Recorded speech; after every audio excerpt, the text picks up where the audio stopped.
మొన్నటి వరకు వర్షిని అండ్ అఘోరి వచ్చేసి మాకు ఆ తల్లి కూతుర్ల సంబంధం ఉంది అని చెప్పేసి అన్నారు. వర్షిని ఎవరైతే ఉందో తను లేదు, నా మొగుడు అఘోరి, నేను తనని పెళ్లి చేసుకున్నానని చెప్పేసి అంటా ఉన్నాడు. అఘోరి అండ్ వర్షిని ఇది కొంచెం అక్రమ సంబంధం లాగానే కనిపిస్తుంది. లేరు. అలాగే మనం ఈ పిక్స్ చూసినప్పుడు కూడా మనం నిర్ధారణ చేసాము, లేదు వీళ్ళు ఒక రకంగా చూసుకున్నట్లయితే మనకి ఎక్కడ కూడా తల్లి కూతుర్ల బంధంలో లేదు అని చెప్పేసి అన్నాము. కానీ 3 days బ్యాక్ వచ్చిన లైవ్ లో ఒక ప్రకారం, ఈ రోజు వచ్చిన లైవ్ లో ఒక ప్రకారం అసలు ఎలా మాట్లాడగలుగుతారు? అసలు సెన్స్ ఉందా ఏమన్నా? క్లారిటీగా చెప్తున్నామని చెప్పిన మీరే మళ్ళీ వచ్చేసి అదే లైవ్ లో అదే ఛానల్లో అదే యాంకర్ ముందు సిగ్గుందా చెప్పడానికి క్లారిటీగా మేమిద్దరం పెళ్లి చేసుకున్నామని చెప్పేసి.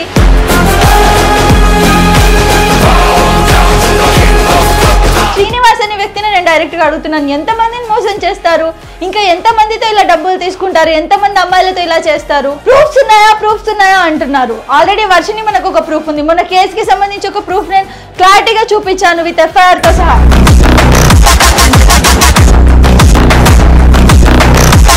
ఓకే, అమ్మాయి మళ్ళీ తిరిగి వస్తానంటుందమ్మా, మరి మీరు యాక్సెప్ట్ చేస్తారా? తిరిగి వస్తే అమ్మాయి యాక్సెప్ట్ చేయరా? అమ్మాయిని లేదు, నేను తనని యాక్సెప్ట్ చేయను అని క్లియర్ గా చెప్పావు కదా, మళ్ళీ కార్లో వేసుకుని ఎలా తీసుకెళ్తావు అమ్మాయిని? ఒక అఘోరాన్ని నమ్మి ఎలా వెళ్తుంది అండ్ పెళ్లి చేసుకున్నా అంటుంది? ఏ విధంగా అసలు పిల్లలు కనాలి ఎలా? మరి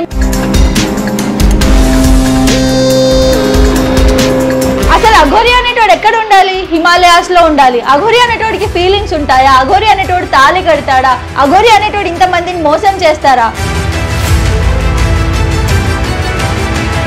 అందరికీ నమస్కారం, నేను మీ Jinitha, welcome to Sashi TV. So aghori అని మళ్ళీ అఘోరి టాపిక్ తోనే మీ ముందుకైతే వచ్చేసాను. మరి తెలుసు కదా మనందరికీ, మొన్నటి వరకు వర్షిని అండ్ అఘోరి వచ్చేసి మాకు ఆ తల్లి కూతుర్ల సంబంధం ఉంది అని చెప్పేసి అన్నారు. ఆ తర్వాత సడన్ గా లైవ్ లోకి వచ్చేసి వర్షిని ఎవరైతే ఉందో తను లేదు, నా మొగుడు అఘోరి, నేను తనని పెళ్లి చేసుకున్నానని చెప్పేసి అంటా ఉన్నాడు. మరి దీనికి సంబంధించి ఇప్పుడైతే మనకి ప్రతి ఒక్కటి కూడా క్లారిటీ పాయింట్ టు పాయింట్ అంతా కూడా తెలిసింది కదా. ఏమని అనంటే వాళ్ళిద్దరు నిజంగానే పెళ్లి చేసుకున్నారు. ఇదివరకు మనం చేసిన వీడియోస్ లో కూడా మనం చెప్పడం జరిగింది. ఏమని అనంటే అఘోరి అండ్ వర్షిని ఇది కొంచెం అక్రమ సంబంధం లాగానే కనిపిస్తుంది.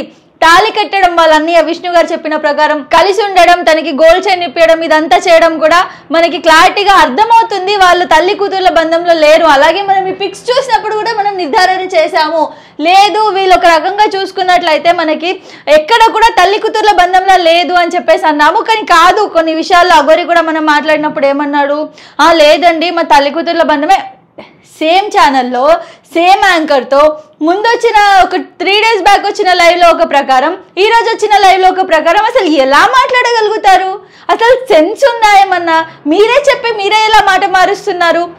కనీసం మీరు ఒకప్పుడు నాకేం లేదు, మేమిద్దరం ఇదే అండి క్లారిటీగా చెప్తున్నామని చెప్పిన మీరే మళ్ళీ వచ్చేసి అదే లైవ్ లో అదే ఛానల్లో అదే యాంకర్ ముందు సిగ్గుందా చెప్పడానికి క్లారిటీగా మేమిద్దరం పెళ్లి చేసుకున్నామని చెప్పేసి? అసలు ఏ సెన్స్ తో మీరు ఉన్నారు? అసలు ఏ విధంగా మీ మైండ్ పనిచేస్తుంది? మాకైతే నిజంగా అర్థం కావట్లేదు. ఎందుకంటే అసలు ఒక మనిషి ఇన్ని మాటలు మార్చగలరా? అసలు ఒక పాయింట్లో లేరా? ఒక స్టిక్ ఆన్ ఒక దాని మీద ఉండిలేరా? ఎంతమందిని మోసం చేస్తారు? శ్రీనివాస్ అనే వ్యక్తిని నేను డైరెక్ట్గా అడుగుతున్నాను, ఎంతమందిని మోసం చేస్తారు? ఇంకా ఎంతమందితో ఇలా డబ్బులు తీసుకుంటారు? ఎంతమంది అమ్మాయిలతో ఇలా చేస్తారు? ప్రూఫ్స్ ఉన్నాయా అంటున్నారు. ఆల్రెడీ వర్షిని మనకు ఒక ప్రూఫ్ ఉంది. మన కేసుకి సంబంధించి ఒక ప్రూఫ్ నేను క్లారిటీగా చూపించాను విత్ ఎఫ్ఐఆర్ తో సహా.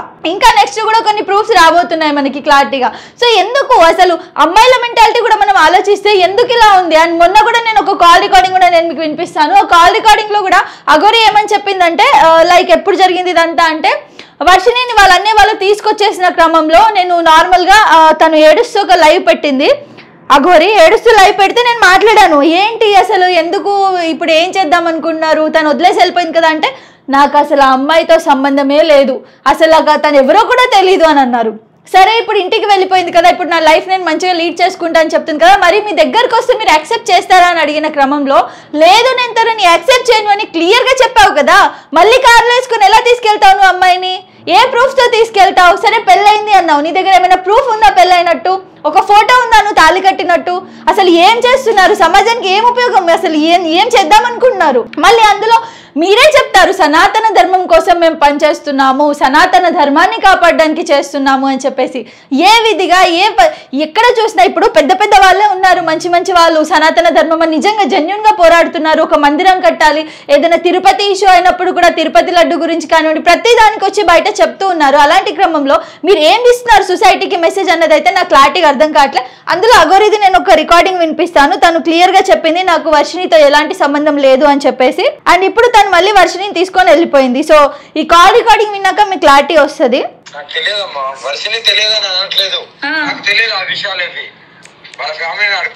అంటే మీరు బాధపడుతున్నారు అని చెప్పేసి కాల్ చేయడం జరిగింది. అంటే అమ్మాయి ఎలా తీసుకెళ్ళమ్మా, నేను దైవ దర్శనాల్లో ఉన్నాను, 3 రోజులు కాశీలో ఉన్నాను, ఇప్పుడు హరిద్వార్ వెళ్తున్నాను.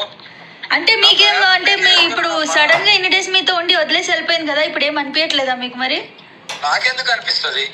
ఓకే, అమ్మాయి మళ్ళీ తిరిగి వస్తాను అంటుందమ్మా, మరి మీరు యాక్సెప్ట్ చేస్తారా? తిరిగి వస్తే అమ్మాయి నేను చేయనమ్మా, నేను చేయను. యాక్సెప్ట్ చేయరా అమ్మాయిని? చేయను. ఎందుకు? ఎందుకంటే మరి అమ్మాయి మిమ్మల్ని నమ్ముకొని వచ్చేస్తుంది కదా, మరి అమ్మాయి అంటుందంట ఇంటికి వెళ్ళనని చెప్పేసి. వాళ్ళని అడుక్కోండి. మీరైతే యాక్సెప్ట్ చేయనంటారు? నేను యాక్సెప్ట్ చేయనమ్మా. ఓకే, అంటే మీరు అంత ఇష్టంగా సో ఇది అఘోరి క్లియర్గా చెప్పింది కదా, నేను యాక్సెప్ట్ చేయను అని చెప్పేసి. అండ్ అలాగే నాకు తనకి ఎలాంటి సంబంధం లేదు అని చెప్పి తను వెళ్ళిపోయింది కదా మిమ్మల్ని వదిలేసి అని అన్నప్పుడు నాకేం ఫరకే పడదు, నాకెందుకు ఫరక్ పడుతుంది, నేను ఎందుకు బాధపడతా అన్న ఆమె ఇప్పుడు నేను అసలు తనను వదిలే ఉండను, తన నా వైఫ్ అని చెప్తుంది. సో 2 రకాలుగా మాట్లాడుతుంది అఘోరియే, 2 రకాలుగా బిహేవ్ చేస్తుంది అఘోరియే. ఇప్పుడు ఆ అమ్మాయిని తీసుకెళ్ళిపోయింది, రేపటి రోజు ఎక్కడో ఉంటారు, ఎక్కడో వాష్రూమ్ వెళ్తారు, స్నానం చేయడానికి వెళ్తారు. మొన్న మనం చూడలేదా న్యూస్, గుడికి వెళ్ళిన అమ్మాయిని కూడా రేప్ చేశారు కదా 6 కలిసి. అమ్మాయిలకు సేఫ్టీ ఎక్కడుంది? మరి ఎక్కడ సెక్యూరిటీ ఉంది? ఎవరిని నమ్మి బయటికి వెళ్ళాలి? అలాంటిది అసలు వర్షిని మెంటాలిటీ ఎలా ఉంది? ఒక అఘోరాన్ని నమ్మి ఎలా వెళ్తుంది? అండ్ పెళ్లి చేసుకున్నా అంటుంది. ఏ విధంగా అసలు పిల్లలు కనాలి ఎలా? మరి మీరు 2 అమ్మాయిలే కదా, ఎలా పిల్లలని కంటారంటే మేము తెచ్చుకుంటాం పిల్లలని సాదుకుంటాం అంటుంది. వీళ్ళకే ఉండడానికి ఠికానా లేదు, అలాంటిది వీళ్ళు పిల్లలని తెచ్చుకొని సాదుకుంటారంట. ఇవన్నీ చూస్తుంటే వాళ్ళిద్దరు మెంటాలిటీలు ఎంత ఎలాంటి సిచ్యువేషన్లో ఉన్నాయో కూడా మనకి క్లారిటీగా అర్థమవుతుంది. మరి దీనికి సంబంధించి మనం ఎంత మాట్లాడినా తక్కువే, ఎందుకంటే అంత చీప్గా వాళ్ళిద్దరు బిహేవ్ చేస్తున్నారు. అందులో ఈ మధ్య వర్షిని కూడా అసలు ఏం ఆలోచించి మాట్లాడుతుంది, ఏం చేద్దాం అనుకుంటుంది అన్నది కూడా నిజంగా అసలు క్లారిటీగా లేదు. మరి వర్షిని మెంటాలిటీ ఎలా ఉంది? తను ఒక సైకాలజికల్గా తన మెంటాలిటీ పరంగా ఓకేనా? ఎందుకంటే మనం రీసెంట్గా గుజరాత్కి తీసుకెళ్ళినప్పుడు అక్కడ హాస్పిటల్లో మెడిసిన్స్ ఇచ్చారు తనకి మెంటల్గా కొంచెం తను స్టేబుల్గా అవ్వడానికి అని చెప్పేసి కూడా అన్నారు, విష్ణు గారు చెప్పారు. మరి దీనికి సంబంధించి ప్రస్తుతం మనం ఒక సైకాట్రిస్ట్ అయితే మనం లైన్లోకి తీసుకుందాం, వారితో అడుగుదాం అసలు వీళ్ళ మెంటాలిటీ ఇలా ఎందుకు రన్ అవుతుంది, ఇలా ఎందుకు వర్క్ చేస్తుంది. ఎందుకంటే 2 డేస్ ముందే తన అమ్మాయి క్లియర్గా చెప్పింది మీడియా ముందు, ఏమని అని అంటే ఇంకా నేను నా లైఫ్ పై కాన్సన్ట్రేట్ చేసుకుంటాను, నేను నా లైఫ్ పై మంచిగా ఉంటాను, మంచి లైఫ్ లీడ్ చేస్తాను, అమ్మ నాన్నతో ఉంటాను అని చెప్పి అండ్ సారీ కూడా చెప్పడం జరిగింది. మన ఇంటర్వ్యూలోనే మన ఛానల్ ఇంటర్వ్యూలోనే అమ్మ నాన్నకి సారీ, మా అన్నయ్యకి సారీ అని కూడా చెప్పడం జరిగింది. అండ్ ఇప్పుడు ఆమె వాళ్ళ అమ్మ నాన్నకే ఒక ఛాన్స్ ఇస్తుంది, నేను ఒకవేళ మీరు ఓకే అంటే 15 డేస్కి ఒకసారి వచ్చి మీతో స్పెండ్ చేస్తాను, మీతో ఉంటాను అని ఇప్పుడు ఈమె టైం ఇస్తుంది అనమాట వాళ్ళ అమ్మ నాన్నకి. ఇన్ని రోజుల నుంచి బీటెక్ దాకా చదివించి పెంచి పెద్దగా చేసి ఎన్నెన్నో ఆశలు పెట్టుకున్న కూతురే టైం ఇస్తుంది వాళ్ళ అమ్మ నాన్నకి. ఏమని అనంటే ఓకే ఈ టైం వరకు ఉండమంటే ఉంటాను, ఒకవేళ మీరు యాక్సెప్ట్ చేస్తే ఉంటాను, లేదంటే మీరు నన్ను మర్చిపోవాలి అని క్లియర్గా అమ్మాయి చెప్తా ఉంది. దీనికి సంబంధించి ఇప్పుడైతే మనం సైకాట్రిస్ట్తో అయితే మాట్లాడదాం. హలో చెప్పండి. నమస్తే అండి. నమస్తే. నమస్తే మేడం, ఎలా ఉన్నారు? మేడం, అయితే మనం చూస్తున్నాము మీడియా ఛానల్స్ లో మనం చూస్తూనే ఉన్నాము అఘోరి వర్షిని టాపిక్. అయితే అమ్మాయి ఏంటంటే 2 డేస్ లోనే తను సడన్ గా డిసిజన్స్ మార్చుకుంటుంది, తన మెంటాలిటీ మారిపోతా ఉంది. ఫస్ట్ తను ఏమని చెప్పింది, అమ్మ నాన్నతోనే ఉంటాను, నేను చాలా గిల్టీగా ఫీల్ అవుతున్నాను, ఇలా చేశానని, నా లైఫ్ లీడ్ చేస్తాంది. సడన్ గా ఇప్పుడు నా హస్బెండ్ తో నేను ఉంటాను అని అఘోరి హస్బెండ్ అంటుంది. ఇలా ఒక 22 to 23 years ఉన్న అమ్మాయి, బీటెక్ చదువుకున్న అమ్మాయి, తన మెంటాలిటీ ఇలా ఊరికే ఫ్లిప్పింగ్ అవుతూ ఉన్నదంటే ఏంటి దాని కారణం? కరెక్ట్ డెసిషన్ మేకింగ్ అనేది సరిగ్గా లేదండి. ఓకే, డెసిషన్ మేకింగ్ అనేది కరెక్ట్ లేదు. అండ్ సమ్ ఎనీ అంటే లైక్ మెంటల్ హెల్త్ ఇష్యూస్ ఏమైనా, సబ్స్టెన్స్ యూజ్ ఏమైనా ఉన్నట్టుంది తనకి. ఓకే, సబ్స్టెన్స్ అంటే ఏమైనా డ్రగ్ అడిక్ట్ అట్లా ఉన్నా కూడా ఇట్లా చేస్తూ ఉంటారు. సమ్ టైమ్స్ కాన్షియస్ లో ఉన్నప్పుడేమో వాళ్ళ పేరెంట్స్ అంటారు, సమ్ టైమ్స్ వాళ్ళు అడిక్షన్ ఇట్లా ఏమైనా డిపెండెన్సీ ఎక్కువ ఉన్నప్పుడు ఇట్లా డిఫరెంట్ గా మాట్లాడుతూ ఉంటారు. ఏమైనా తనకి ఏమైనా ఇష్యూస్ ఉన్నట్టున్నాయి తనకి. ఓకే, మేడం ఇంకొకటి, ఇప్పుడు ఇద్దరు ఉమెన్సే అక్కడ, అఘోరి కూడా అఘోరి మాత మనం చూసాము, తను ఒక ఉమెన్ బాడీతోనే ఉంది, ఈవిడ కూడా ఉమెనే, పెళ్లి చేసుకొని హ్యాపీగా ఉంటాను అనుకుంటుందంటే అసలు అది ఎలా సాధ్యం అవుతుంది? ఫస్ట్ యాక్చువల్లీ లైక్ మనం మాట్లాడుతున్న పర్సన్ ఫస్ట్ కనీసం అమ్మాయిలాగా అనిపిస్తుంది కానీ the other person is very controversial person. So మనం కరెక్ట్ గా కమెంట్ చేయడానికి కూడా అక్కడ క్లారిటీ లేదు. సమ్ టైమ్స్ ఇప్పుడు ఎలా అయిపోయిందంటే సోషల్ మీడియాలో జస్ట్ వ్యూస్ కోసము లేకపోతే హైలైట్ అవ్వడం కోసము ఇట్లా ఇప్పుడు మామూలుగా ఏదో మూవీస్ లో చాలా మంది యాక్టర్స్ కూడా ఉంటారు కదండి, సమ్ టైమ్స్ కాన్ యాక్టర్స్ కూడా ఉండొచ్చు. దే బిహేవ్ కాన్ యాక్టర్స్ అంటే లైక్ వాళ్ళకి నార్మల్ లైఫ్ లోనే వాళ్ళు యాక్షన్ చేస్తూ కూడా ఇలా చేసే అవకాశం కూడా ఉందన్నమాట. నాకైతే అక్కడ ఎక్కడ రియాలిటీ ఎక్కడ కనిపించట్లేదు. It is basically it is more అనిపిస్తుంది. ఓకే, అంటే ఇది మీకు వీళ్ళ లవ్ అనేది అంటే ఇద్దరు గర్ల్స్ అయ్యి ఉండి మొన్నటి వరకు కూడా వాళ్ళు నాది తల్లి కూతుర్ల సంబంధం అని క్లియర్ గా మీడియా ముందు చెప్పారు. అంటే మీకు అక్కడ ఓన్లీ థింగ్ ఏంటంటే మనకు కనిపించేది ఓన్లీ అపియరెన్సెస్ మాత్రమే, కానీ అక్కడ మోర్ ఆఫ్ లైక్ యాక్టింగ్ లాగా కూడా అనిపిస్తుంది. అక్కడ రియాలిటీ ఎంత ఉంది అనేది చూసేది ఒకటి ఉంటుంది, అక్కడ ఒకటి. It's like they are trying to bluff people ante. They are just getting into news and trying to bluff people. Agar reality unte definitely there will be use kada. Em useless ante like social media lo gaani itla YouTube lo gaani man valla ekko news chuda ante there are so many things to be discussed. Kani మనం చూసేది ఏంటంటే only appearances బట్టి ఇల్లు కానీ వాళ్ళు ఎక్కడ ఒక దగ్గరికి వెళ్ళి డయాగ్నోస్ చేసుకోవడము లేకపోతే ఒక దగ్గరికి వెళ్ళి హెల్ప్ తీసుకోవడము ఏదైనా చేస్తే మనం కూడా వాళ్ళకి హెల్ప్ చేయొచ్చు. కానీ they are not coming to anywhere. They can be like question or like interviewed or like they are just trying to give social appearances only. అంటే ఎక్కడైనా ఇట్లా సోషల్ జనాల మధ్యలోకి వెళ్ళిపోయి ఒక వీడియో లాగా చేస్తున్నారు కానీ ఎక్కడైనా ఇక్కడ మాట్లాడడం కూడా మాట్లాడలేదు కదండి. Just trying to bluff people. ఇప్పుడు ఏంటంటే లైక్ సో మనకి అంటే మేడం మీ వాయిస్ బ్రేక్ అవుతుందండి. Hello madam. హలో మేడం వినిపిస్తుందండి, చెప్పండి. ఇప్పుడు వినిపిస్తుంది కదా. మనకి సోషల్ గా చాలా న్యూస్లు ఉన్నాయి. అంటే like there are so many things to be discussed. Like మన కంట్రీ ఎలా ఉంది, మన దేశం పరిస్థితి ఎలా ఉంది, మన రాష్ట్రం పరిస్థితి ఎలా ఉంది, ఇన్ని సిచ్యువేషన్స్ వదిలి ఒక యూజర్స్ పీపుల్ గురించి మనం డిస్కస్ చేసుకోవడం వల్ల దే పర్సనల్ చాయిస్ కదా. మనకి ఎందుకు వాళ్ళు ఏమైతే అసలు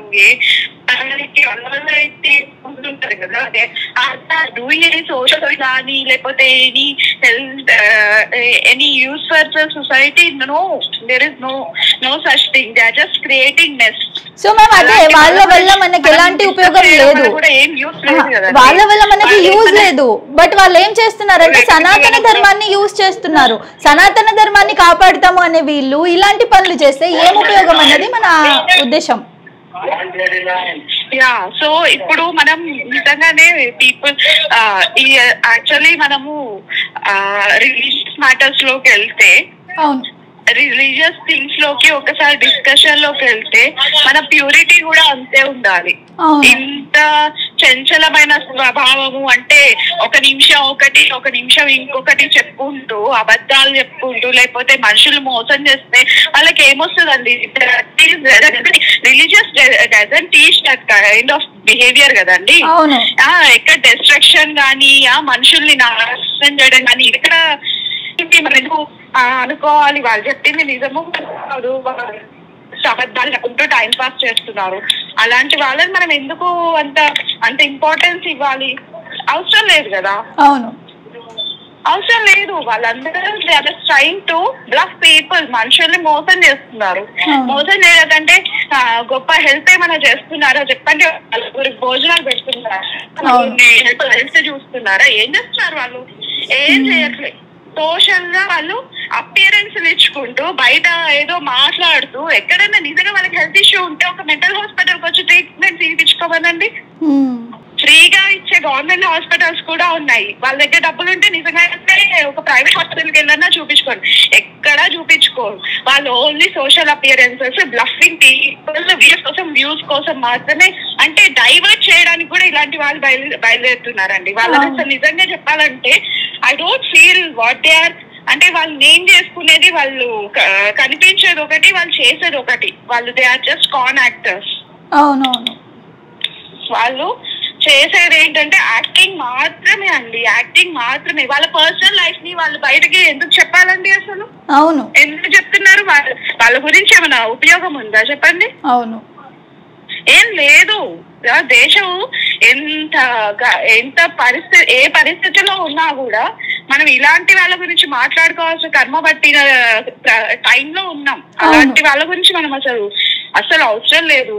చాలా మంది ఇలాంటి మోసగాళ్ళు, వాళ్ళకి ఏంటంటే మూవీస్ లో గానీ లేకపోతే ఎక్కడ సీరియల్స్ లో గానీ వాళ్ళకి అంత త్వరగా ఫేమ్ రాదు కదండి. ఇప్పుడు already there are so many big people in that. అలాంటప్పుడు వాళ్ళు ఏంటంటే ఇలాంటి యాక్టింగ్ చేస్తూ జనాల్ని బ్లఫ్ చేస్తారు. అది ఒక్కటే అనిపిస్తుందండి. అక్కడ ఒక మెంటాలిటీ, అంటే లైక్ వాళ్ళు హెల్ప్ తీసుకునే సిచ్యువేషన్ లో కూడా లేరు. ఓన్లీ టైం ని వేస్ట్ చేస్తున్నారు, జనాలకి అబద్ధపు మాటలు చెప్తున్నారు అంతే. నాకైతే అదే అనిపిస్తుంది.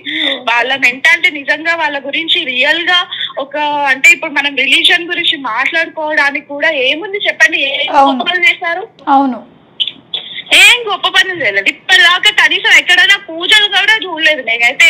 ఎక్కడ తను స్థిమితంగా చెప్పిన లేడీ పర్సన్ పూజలోనే ఉంది, సనాతన ధర్మమే చెప్తే ఎంత దగ్గర కూర్చొని పూజ చేయమనండి. ఖచ్చితంగా ఒక పూజ మంచి అందరు జనాల మధ్యలో మంచి పూజలు చేయమనండి.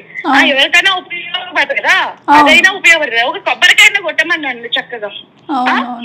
సో మేడం వెలిగించమనండి. ఏది చేయదు. ఇదేనా ఒక మనిషి నుంచి మనం తెలుసుకునేది అంతే అంతే. సో ఫైనల్లీ వీళ్ళ మెంటాలిటీ ఏంటంటే సోషల్ మీడియాలోకి రావాలి, ఫేమ్ అవ్వాలి, అంతే మెంటాలిటీ అలా ఉంది. అంతే. వాళ్ళు యాక్టింగ్ మాత్రమే చేస్తున్నారండి. వాళ్ళు చాలా అంటే జనాల్ని డైవర్ట్ చేస్తున్నారు. ఇలాంటి వాళ్ళది అసలు పోస్టర్లు చూసిన ఇలాంటి పిల్లలకి ఏంటంటే వీళ్ళు పిల్లల్ని మోసం చేయడానికి కాకపోతే యూట్యూబ్ లో జనాలు ఏంటంటే ఒక్కటి కొడితే చాలు 10 వీడియోలు ఇవే వస్తూ ఉంటాయి. అలాంటప్పుడు ఏం ఉపయోగం అండి? వీళ్ళ గురించేనా మనం తెలుసుకునేది? అసలు చాలా మోసం అండి ఇది. చాలా మోసం అంటే మోసం అంతే. Okay, thank you ma'am, thank you for connecting. Okay అండి, షూర్, థ్యాంక్ యూ. సో ఇప్పుడు సైకాట్రిస్ట్ మేడం చెప్పిన ప్రకారం ఏంటి అని అంటే వాళ్ళ ఉద్దేశం ఒక్కటే, ఎక్కడ కూడా రియాలిటీ కనిపించట్లేదు, అంతా ఫేకే కనిపిస్తుంది, ఏదో రియల్ యాక్టర్స్ లాగా అయిపోయింది. రియల్ యాక్టర్స్ ఉంటారు కదా, ఆ విధంగా అయిపోయింది. ఎందుకంటే వీళ్ళు నిజమే ఒక మాట మాట్లాడాలి అని అంటే, సరే వీళ్ళు పెళ్ళే చేసుకున్నారు, వీరు ఏదో తీసుకున్నారు, బయటకు వచ్చేసింది వర్షిని, వెళ్ళిపోవచ్చు కదా. ఎందుకు మళ్ళీ వచ్చి మీడియాలో ముందు మేము పెళ్లి చేసుకున్నాము, మేము ఇది చేసుకుంటాం, మేము నెక్స్ట్ సంసారం పెట్టుకుంటున్నాం అని చెప్పాల్సిన అవసరం ఏముంది? అవసరం లేదు కదా. ప్రైవేట్గా మెయింటైన్ చేయండి. ఎలాగో మీడియా మొత్తం మీ ముందు పడుతుంది, మీ మీదకి వస్తుంది, మిమ్మల్ని నానా మాటలు అంటుంది, మీరు బాధపడుతున్నారు దానికని కూడా తెలిసినప్పుడు ఎందుకు మీరు మీడియా ముందుకు వచ్చి చెప్తున్నారు? అండ్ నాకు అఘోరి మెంటాలిటీ పరంగా నేను చూస్తే స్టార్టింగ్లో తను వచ్చినప్పుడు ముత్యాలమ్మ టెంపుల్ ఇష్యూ కరెక్ట్ అప్పుడే ఎంటర్ అయ్యాడు మన సోషల్ మీడియాలోకి. వచ్చినప్పుడు అలా బట్టలు లేకుండా అలా ఉంటే నిజంగానే అందరు అయ్యో ఇతనికి ఎంత బ్రేవ్నెస్, ఎంత డేర్నెస్ అని చెప్పేసి అందరు దండాలు పెట్టారు, మొక్కారు, చేశారు. అసలు అఘోరి అనేటోడు ఎక్కడ ఉండాలి? హిమాలయాస్లో ఉండాలి. అఘోరి అనేటోడికి ఫీలింగ్స్ ఉంటాయా? అఘోరి అనేటోడు తాళి కడతాడా? అఘోరి అనేటోడు ఇంతమందిని మోసం చేస్తారా? అసలు అఘోరి అనే మాటకి మీనింగ్ లేకుండా పోతుంది ఇలాంటి వాళ్ళ వల్ల. అండ్ మొత్తానికి నిన్నైతే అఘోరి అని చెప్పి పిలవరు, శ్రీనివాస్ అనే పిలుస్తారు. అండ్ నేను ఇప్పటివరకు ఇంకా నేను అఘోరి అంటున్నానంటే అది ఇంకా అనకపోవడమే బెటర్ అని నేను అనుకున్నాను. సో మొత్తానికి నువ్వు రెండిట్లలో ఏదైనా ఒకటే చెయ్యి. మొత్తం అఘోరి ఉండి సనాతన ధర్మాన్ని కాపాడుతా అని చెప్పి ఆ వేలో అన్న వెళ్ళిపో, లేదా ఇటు వచ్చేసి సంసారం పెట్టుకుంటా, పిల్లలను తీసుకుంటా, పిల్లలను పోషించుకుంటా, భార్యను పోషించుకుంటా, అమ్మ నాన్నని చూసుకుంటా అంటే ఇలా చెయ్యి. నువ్వు రెండూ చేస్తుంటే ఇలా చాలా మంది నీ దగ్గరకు వస్తున్నారు. రేపటి రోజు నీకు ప్రాణహాని కూడా ఉండొచ్చు. నువ్వు ఇలా పిచ్చి పిచ్చి పనులు చేస్తుంటే నేను ఎవరైనా కొట్టొచ్చు, తిట్టొచ్చు, చంపేయచ్చు, ఏదైనా చేయొచ్చు.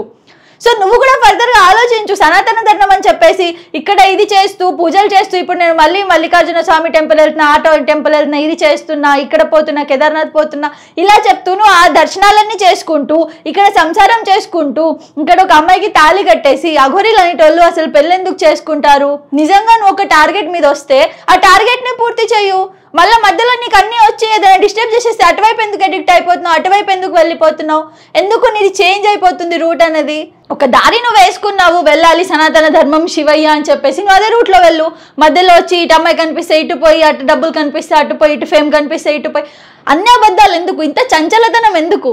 ఒక్కసారి స్టేబుల్ గా ఉండి ఆలోచించు నువ్వు ఏం చేస్తున్నావు, సమాజానికి ఏం ఎఫెక్ట్ ఉందని. అండ్ త్వరలోనే అఘోరీది అయితే భాగవతం మొత్తం ఇంకా బయటపడబోతుంది, ఇంకా చాలా మంది బయటకు రాబోతున్నారు. సో మా వీడియో చూసిన వాళ్ళు ఎవరైనా ఉంటే, మీకు అఘోరి ఎలాంటి మోసమైనా చేసి ఉంటే, లేదా మిమ్మల్ని పెళ్లి చేసుకుంటానో మీ దగ్గర డబ్బులు తీసుకోనో, ఏ విధంగా అయినా అఘోరితో మీకు ఏమైనా ప్రాబ్లమ్స్ ఉన్నా, లేదా ఏమైనా కనెక్షన్స్ ఉండి తర్వాత అఘోరి మీ నుంచి వెళ్ళిపోయినా, మీరు మా హెల్ప్ కావాలనుకుంటే మా కింద కాంటాక్ట్కి అయితే మీరు కాల్ చేయొచ్చు, లేదా మా ఛానల్ని కూడా మీకు నంబర్ ఉంటుంది, మా వీడియోస్ లో కనిపిస్తుంది, దానికి చేయొచ్చు. లేదు అని అంటే చిన్న కామెంట్ అయినా డ్రాప్ చేయండి, దానివల్ల మేము మీకు కాల్ చేసి మీ ప్రాబ్లం ఏంటి దానికి ఏదైనా సొల్యూషన్ వెతుకుతాము. సో అప్పటి వరకు చూస్తూనే ఉండండి శశి టీవీ.